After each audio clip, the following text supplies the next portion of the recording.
प्यारे दोस्तों, ये कहानी है एक ऐसी औरत की जिसे उसके गांव में लोग किसी फरिश्ते से कम नहीं मानते थे।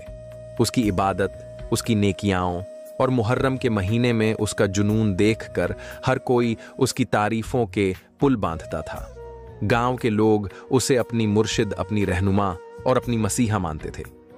उसकी एक आवाज पर पूरा गांव इकट्ठा हो जाता था और उसकी नेकियों की मिसालें आसपास के गांवों तक पहुंच चुकी थीं। लेकिन जब उसका इंतकाल हुआ तो उसकी कब्र के साथ ऐसे वाकये पेश आए जिन्होंने गांव वालों के रोंगटे खड़े कर दिए। हर किसी के जहन में एक ही सवाल गूंज रहा था, इतनी नेक औरत के साथ ऐसा कैसे हो सकता है? आखिर उसने ऐसा क्या गुनाह किया जिसकी वजह से उसे इतना दर्दनाक अजाब मिला? आइए इस कहानी को विस्तार से सुनते हैं और जानते हैं कि मुहर्रम खत्म होने से पहले हमें कौन से गुनाह से तौबा कर लेनी चाहिए, वरना यह अजाब हम पर भी आ सकता है। बिहार के भोजपुर जिले में बसा था सुल्तानपुर, एक छोटा सा गांव जो अपनी सादगी और समुदायों के बीच गहरे भाईचारे के लिए जाना जाता था। यहां मुसलमान और हिंदू मिलजुल कर रहते थे और दोनों समुदाय के लोग एक दूसरे के त्योहारों में शिरकत करते थे।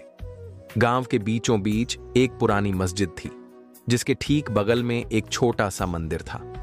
दोनों के बीच एक खुला मैदान था जहां गांव के लोग इकट्ठा होकर बातें करते और बच्चों के खेल कूद का लुत्फ उठाते।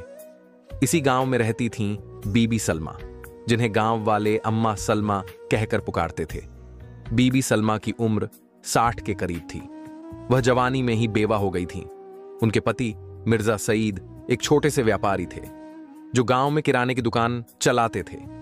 उनकी दुकान गांव के बाजार में थी जहां वह अनाज, मसाले और रोजमर्रा की जरूरत का सामान बेचते थे। मिर्जा सईद एक नेक दिल इंसान थे जो गांव के गरीबों को उधार सामान दे देते और कभी कभी मुफ्त में भी मदद कर देते। लेकिन एक दिन जब वह शहर से सामान लाकर लौट रहे थे, उनकी साइकिल को एक तेज रफ्तार ट्रक ने टक्कर मार दी। इस हादसे में उनकी मौके पर ही मौत हो गई। उस समय उनकी बेटी आयशा केवल 7 साल की थी। मिर्जा सईद की मौत ने बीबी सलमा को अंदर से तोड़ दिया था। वह एक साधारण सी गृहिणी थीं जिन्हें व्यापार या पैसे का कोई खास अनुभव नहीं था। लेकिन अपने पति की मौत के बाद उन्होंने हिम्मत जुटाई और आयशा को पालने की जिम्मेदारी अपने कंधों पर ले ली। उनके पास मिर्जा सईद की छोटी सी पेंशन और कुछ पुरानी जमीन की मामूली आमदनी थी जो 2 वक्त के खाने और कुछ जरूरी खर्चों के लिए काफी थी। बीबी सलमा ने अपनी जिंदगी को इबादत और नेकी के रास्ते पर मोड़ दिया। वह कहती थीं, अल्लाह ने मेरे मिर्जा को अपने पास बुला लिया, लेकिन मैं उनकी खिदमत को जिंदा रखूंगी। बीबी सलमा की जिंदगी नेकियों से भरी थी। वह दिन रात अल्लाह की इबादत में मशगूल रहती थीं। फर्ज नमाजों के साथ साथ वह तहज्जुद, इशराक, चाश्त और नफली नमाजों का खास ख्याल रखती थीं। हर रात वह कुरान की तिलावत करती और उनकी आवाज में इतनी मिठास और गहराई थी कि सुनने वाले मंत्रमुग्ध हो जाते। सुबह सुबह वह गांव की औरतों को अपने घर बुलाती और जिक्र ए खुदा का आयोजन करती। गांव की औरतें उन्हें अपनी मुर्शिद मानती थीं और बच्चे उन्हें अम्मा जी कहकर पुकारते थे। उनका पर्दा इतना सख्त था कि कोई गैर मर्द उनकी सूरत तक नहीं देख सकता था। वह हमेशा एक बड़ा सा काला बुर्का पहनती और चादर से अपना चेहरा ढक लेती थीं। गांव के लोग कहते थे, बीबी सलमा जैसी औरत इस जमाने में मिलना मुश्किल है। उनकी नेकियां उन्हें जन्नत की हकदार बनाएंगी। उनकी नेकियों की मिसालें अनगिनत थीं। वह गरीबों की मदद करती, यतीमों को कपड़े देती और बीमारों के लिए दवाइयां और फल लाती। गांव में कई ऐसे बच्चे थे जिन्हें स्कूल जाने का मौका नहीं मिलता था। बीबी सलमा ने उनकी फीस भरी, उनके लिए किताबें, कॉपियां और यूनिफॉर्म लाए और उन्हें पढ़ने के लिए प्रेरित किया। वह कहती थीं, इल्म इंसान को इज्जत देता है, तुम पढ़ो, अल्लाह तुम्हें और देगा। मिर्जा सईद की मृत्यु के बाद बीबी सलमा के पास ज्यादा साधन नहीं थे। उनकी छोटी सी पेंशन और कुछ पुरानी जमीन की मामूली आमदनी से मां बेटी का गुजारा होता था। लेकिन कुछ सालों बाद उनके घर की हालत बदलने लगी। उनके छोटे से मिट्टी के घर की जगह एक पक्का मकान बन गया। घर में नए नए सामान आने लगे, नए कपड़े, फर्नीचर, बिजली का पंखा रेडियो और बाद में एक रंगीन टीवी भी। गांव में बिजली की सुविधा कम थी, लेकिन बीबी सलमा के घर में बिजली का कनेक्शन सबसे पहले हुआ। उनके घर की रौनक देखकर गांव वाले हैरान थे। जब लोग उनसे पूछते, बीबी ये सब कैसे हो रहा है, तो वह मुस्कुराकर कहती, मेरे मायके में कुछ जमीनें थीं जो मेरे भाइयों ने मेरे नाम कर दी।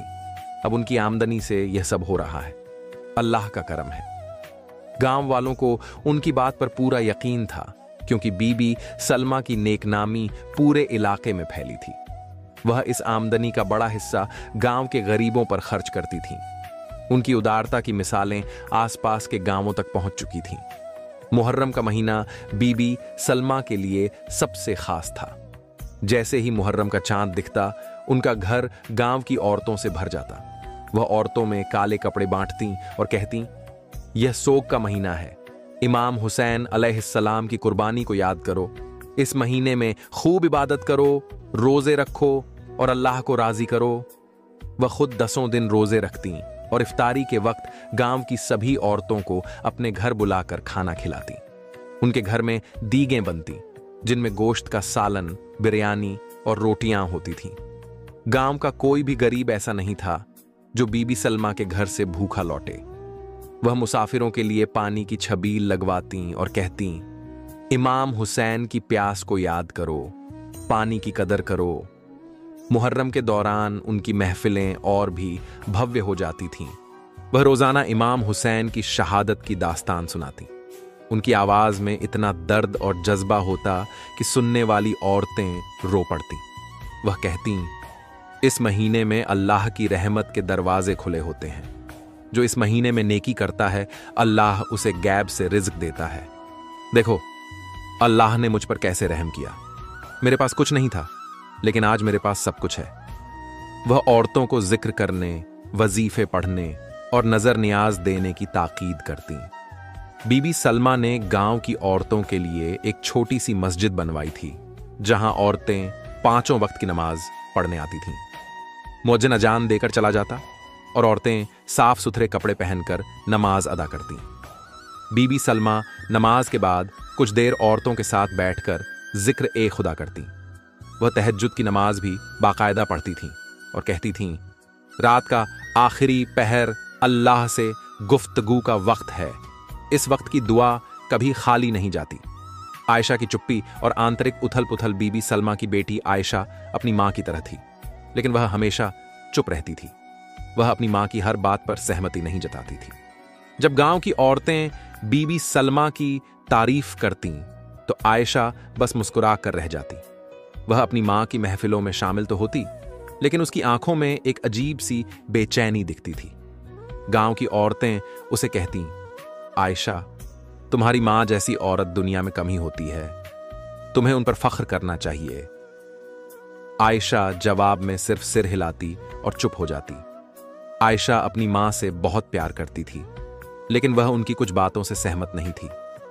वह अक्सर अपनी मां से अकेले में बात करने की कोशिश करती, लेकिन बीबी सलमा उसे डांट देती। वह कहती, तुम बच्ची हो, तुम्हें जिंदगी के तकाजे नहीं समझ आते। नेकनामी ही इंसान का असली हथियार है। आयशा चुप हो जाती, लेकिन उसके दिल में एक टीस रहती थी। वह अपनी मां की नेकियों की सच्चाई को लेकर हमेशा परेशान रहती थी। उसने कई बार अपनी मां से कहा, अम्मा, नेकी सच्चे दिल से करनी चाहिए। अगर आपकी नीयत में लोगों की तारीफ शामिल हो तो वह नेकी नहीं रहती। लेकिन बीबी सलमा उसकी बात को अनसुना कर देती और कहती, लोगों की तारीफ ही मेरी नेकी की गवाही देगी। आयशा की यह चुप्पी गांव वालों को अजीब लगती थी। कुछ औरतें तो आपस में कानाफूसी करती, आयशा को अपनी मां की नेकियों पर फख्र क्यों नहीं होता? शायद वह उनकी कदर नहीं करती। लेकिन आयशा के दिल में एक गहरा राज था, जिसे वह किसी से कह नहीं पाती थी। वह अपनी मां की नेकियों के पीछे की सच्चाई से वाकिफ थी, और यह सच उसे रात दिन बेचैन रखता था। मौलाना एक दिन गांव में एक नया मौलवी आया, जिसका नाम था मौलाना यासिर। वह युवा, इल्म से भरे हुए और सच्चाई के पुजारी थे। वह गांव वालों को कुरान और सुन्नत की रोशनी में जिंदगी जीने का सबक देना चाहते थे। उन्होंने देखा कि गांव के लोग बीबी सलमा की बातों को आंख मूंद कर मानते हैं। वह उनकी नेकियों की तारीफ करते नहीं थकते थे। मौलाना यासिर को यह बात अजीब लगी। उन्होंने सोचा कि वह बीबी सलमा से मिलकर उनकी नेकियों को और करीब से जानेंगे। लेकिन जब वह बीबी सलमा के घर गए तो उनके मुलाजिम ने उन्हें रोक दिया और कहा, बीबी जी किसी गैर मर्द से नहीं मिलती। यह सुनकर मौलाना यासिर के दिल में उनके लिए और इज्जत बढ़ गई। उन्होंने सोचा यह औरत सचमुच नेक और पर्देदार है। लेकिन उन्हें यह भी लगा कि गांव वालों का बीबी सलमा पर इतना यकीन कुछ असामान्य है। उन्होंने गांव वालों से बात की और जाना कि बीबी सलमा की नाकियां गांव के हर घर में चर्चा का विषय है। लोग कहते थे, बीबी सलमा जैसी औरत जन्नत की हकदार है। वह मुहर्रम में जो करती हैं वह कोई आम इंसान नहीं कर सकता। मौलाना यासिर ने गांव की मस्जिद में झूमे की नमाज शुरू की और हर हफ्ते खुतबे में कुरान और हदीस की रोशनी में बातें करते। उनकी बातों में सादगी और सच्चाई थी जिसने गांव के कुछ लोगों को प्रभावित किया। लेकिन बीबी सलमा के भक्तों को उनका आगमन कुछ खटकने लगा। उन्हें लगता था कि मौलाना यासिर की मौजूदगी उनकी मुर्शिद की इज्जत को कम कर सकती है। मुहर्रम का महीना शुरू हुआ और गांव में बीबी सलमा की महफिलों का दौर शुरू हो गया। मौलाना यासिर ने देखा कि गांव के बच्चे और औरतें काले कपड़े पहने हुए हैं और हर कोई बीबी सलमा की तारीफ कर रहा है। एक दिन जुमे के खुतबे में मौलाना यासिर ने रियाकारी दिखावे की नेकी पर बात की। उन्होंने कहा, अल्लाह सच्ची नीयत को देखता है। अगर कोई नेकी सिर्फ लोगों की तारीफ पाने के लिए की जाए तो वह रियाकारी बन जाती है। कुरान में अल्लाह फरमाता है कि रियाकारी करने वालों का कोई अजर नहीं। सच्ची नेकी वही है जो अल्लाह की रजा के लिए की जाए, न कि लोगों की वाहवाही के लिए। यह खुतबा सुनकर गांव की कुछ औरतें बीबी सलमा के पास गईं और बोलीं, मौलाना यासिर ने आपके खिलाफ बात की है। वह कह रहे थे कि जो लोग नेकियां दिखावे के लिए करते हैं उनकी कोई कीमत नहीं। बीबी सलमा यह सुनकर आगा बबूला हो गईं। वह मौलाना यासिर से मिलने गईं और नाराजगी जताई। उन्होंने कहा, आपने मेरी नेकियों पर सवाल उठाया है। गांव के लोग मेरी इज्जत करते हैं, मेरी नेकियों की तारीफ करते हैं। आपके इस खुतबे ने लोगों के दिलों में मेरे लिए शक पैदा कर दिया है। मौलाना यासिर ने शांति से जवाब दिया, मोहतरमा, मैंने सिर्फ कुरान और सुन्नत की बात की है। अगर मेरी बात से आपको ठेस पहुंची तो मैं माफी मांगता हूं। लेकिन रियाकारी के बारे में कुरान साफ कहता है कि यह नेकी को बर्बाद कर देता है। मैंने किसी का नाम नहीं लिया। अगर आपको मेरी बात गलत लगी तो दलील से अपनी बात रखें। बीबी सलमा और भड़क गईं और बोली, आपने मेरी नेकियों को रियाकारी कहा।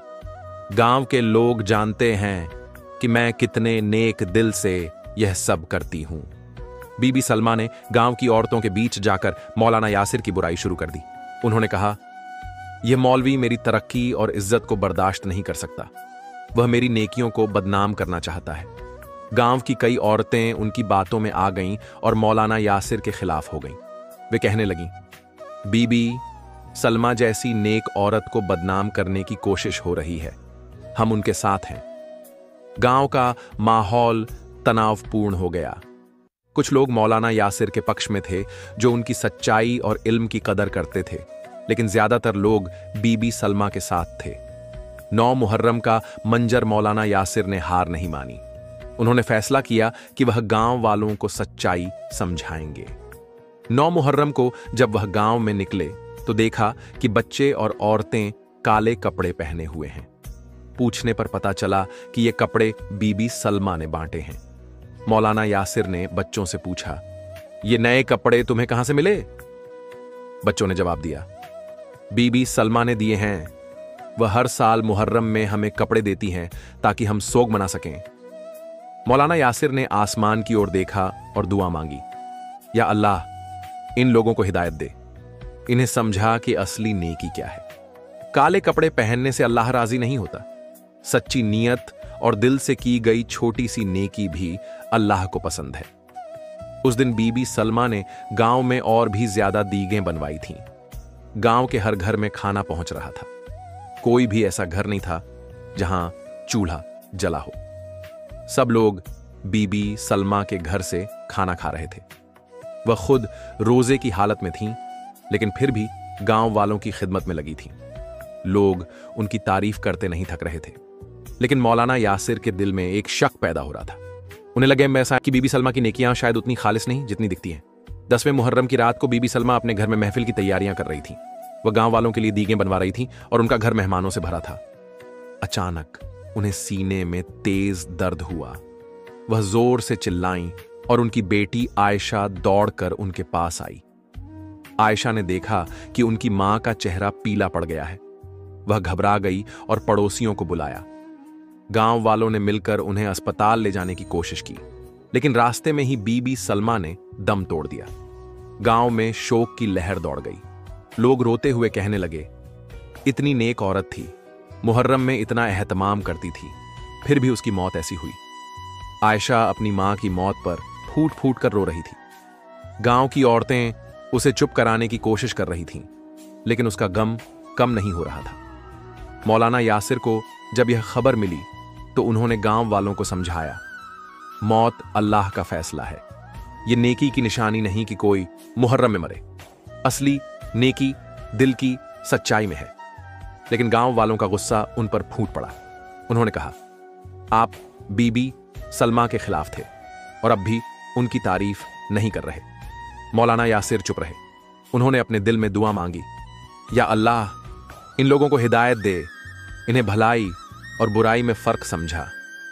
बीबी सलमा की जनाजे की नमाज पढ़ाई गई और उन्हें गांव के कब्रिस्तान में दफनाया गया।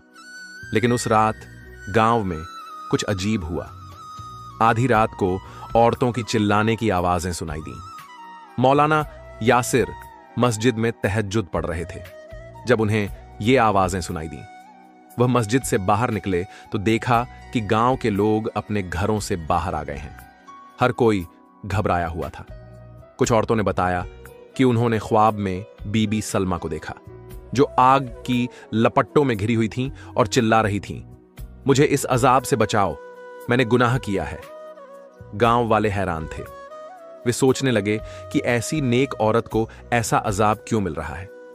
मौलाना यासिर ने औरतों से बात की।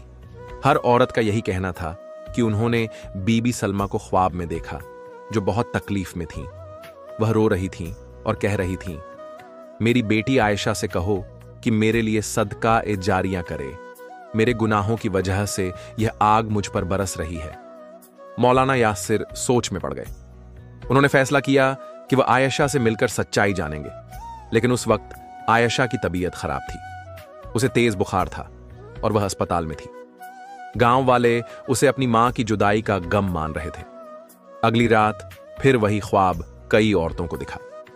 इस बार बीबी सलमा ख्वाब में कह रही थीं, मेरी बेटी से कहो कि वह मेरे गुनाहों की माफी मांगे। मैंने जो गुनाह किया शायद अल्लाह मुझे कभी माफ ना करे। गांव वाले डर गए। वे सोचने लगे कि आखिर बीबी सलमा ने ऐसा क्या किया जिसकी वजह से उन्हें यह सजा मिल रही है। मौलाना यासिर ने गांव वालों को इकट्ठा किया और कहा, यह ख्वाब कोई मामूली बात नहीं है। यह अल्लाह की तरफ से कोई इशारा है। हमें सच्चाई जाननी होगी। उन्होंने आयशा के ठीक होने का इंतजार किया। इस बीच गांव में डर का माहौल था। लोग आपस में कानाफूसी कर रहे थे। कुछ लोग कह रहे थे, शायद बीबी सलमा की नेकियां उतनी खालिस नहीं थीं जितनी हम समझते थे। लेकिन ज्यादातर लोग अभी भी उनकी तारीफ में डूबे थे। जब आयशा की तबीयत ठीक हुई तो मौलाना यासिर उससे मिले। उन्होंने पूछा, बेटी, तुम्हारी मां ने ऐसा कौन सा गुनाह किया था जिसकी वजह से उन्हें यह अजाब मिल रहा है? आयशा फूट फूट कर रोने लगी और बोली, मैंने मां को हमेशा रोका, लेकिन उन्होंने मेरी बात नहीं सुनी। वह जो नेकियां करती थीं, वह सब दिखावे के लिए थीं। उनकी नमाज, रोजे और महफिलें सब कुछ लोगों की तारीफ पाने के लिए थीं। वह अक्सर बिना वजू के नमाज पढ़ लेती थीं।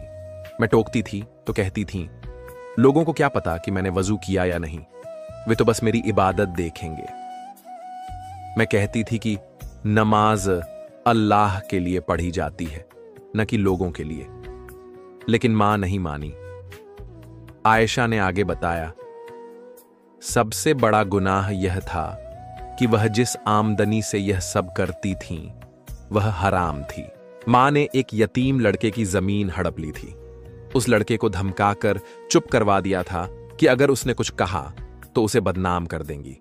मैंने मां को समझाया कि यह हराम की कमाई है, इसे लौटा दो, लेकिन उन्होंने कहा कि वह इसे नेकियों में खर्च करके पाक कर रही हैं। वह कहती थीं कि दीगें बांटने, महफिलें करवाने और गरीबों की मदद करने से यह हराम की कमाई पाक हो जाएगी। मौलाना यासिर सन्न रह गए। उन्होंने कहा, बेटी, पहली फुर्सत में उस यतीम लड़के को उसकी जमीन लौटा दो, उससे माफी मांगो और अपनी मां की तरफ से सदका जारिया करो। आयशा ने वैसा ही किया। उसने उस यतीम लड़के को उसकी जमीन वापस की और माफी मांगी। लड़के ने कहा, मैं बीबी सलमा को माफ करता हूं। गांव वालों को जब यह बात पता चली तो वे हैरान रह गए। उन्होंने अपनी गलती मानी कि वे बीबी सलमा की नेकियों के दिखावे में आ गए थे। मौलाना यासिर ने गांव वालों को इकट्ठा किया और समझाया, रियाकारी और हराम की कमाई अल्लाह की नजर में गुनाह है। सच्ची नेकी वही है जो दिल की सच्चाई से की जाए। अगर तुम नमाज पढ़ते हो, रोजे रखते हो या किसी की मदद करते हो तो सिर्फ अल्लाह की रजा के लिए करो। अगर तुम्हारी नियत में लोगों की तारीफ शामिल हो तो वह नेकी नहीं, रियाकारी है। गांव की औरतों ने तौबा की और कहा, हमने भी कभी कभी तारीफ पाने की नियत से नेकियां की, अब हम इस गुनाह से तौबा करते हैं। इसके बाद किसी ने बीबी सलमा को ख्वाब में अजाब में नहीं देखा। शायद अल्लाह ने उनकी मगफिरत कर दी, क्योंकि अल्लाह रहमान और रहीम है। गांव वालों ने मौलाना यासिर की बातों को दिल से माना और सच्ची नियत से इबादत करने का संकल्प लिया। आयशा ने अपनी मां की याद में एक छोटा सा स्कूल खोला, जहां यतीम बच्चों को मुफ्त तालीम दी जाने लगी। गांव के लोग अब यह समझ गए थे कि असली नेकी वही है जो बिना किसी दिखावे के सिर्फ अल्लाह की रजा के लिए की जाए। प्यारे दोस्तों, अगर आपको इस कहानी से इबरत मिली है तो मुहर्रम खत्म होने से पहले अपने दिल की नीयत को साफ करें। रियाकारी और हराम की कमाई से बचें। सच्ची नेकी वही है जो अल्लाह की रजा के लिए की जाए। इस कहानी को अपने दोस्तों और रिश्तेदारों के साथ शेयर करें ताकि वे भी इस गुनाह से तौबा कर सकें। और हां, कमेंट में अल्लाहू अकबर जरूर लिखें।